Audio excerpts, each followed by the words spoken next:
اگر تم ہارو گے نہیں تو تم کبھی جیت کا مزہ نہیں لے سکتے۔ ہمیشہ خوش رہا کرو، کیونکہ یہ بہترین انتقام ہے ان لوگوں کے لیے جو آپ کو اداس دیکھنا چاہتے ہیں۔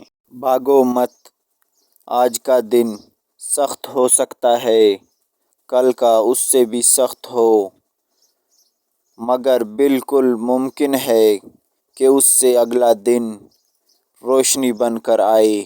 خواب جن کے اونچے اور مست ہوتے ہیں، امتحان بھی ان کے زبردست ہوتے ہیں۔ اعتماد کمایا جاتا ہے، عزت دی جاتی ہے اور وفاداری کا مظاہرہ کیا جاتا ہے۔ ان میں سے کسی ایک کے ساتھ خیانت تینوں کو کھو دینا ہے۔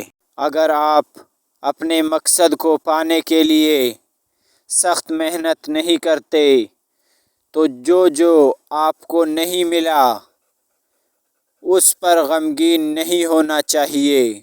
اگر دنیا فتح کرنی ہے تو آواز اور لہجے میں نرمی پیدا کرو، کیونکہ لہجے کا اثر الفاظ سے زیادہ ہوتا ہے۔ زندگی میں جب بھی ہمارا خود سے سامنا ہوتا ہے تو سمجھ آتا ہے کہ ہم نے دوسروں کی خاطر اپنا کتنا دل دکھایا ہے۔ دو چیزیں اپنے اندر پیدا کر لو، چپ رہنا اور معاف کرنا، کیونکہ چپ رہنے سے بڑا کوئی جواب نہیں اور معاف کر دینے سے بڑا کوئی انتقام نہیں۔ جب تمہارے رشتہ دار تمہارے خلاف بولنے لگ جائیں تو سمجھ جانا کہ تم کامیابی کی طرف گامزن ہو۔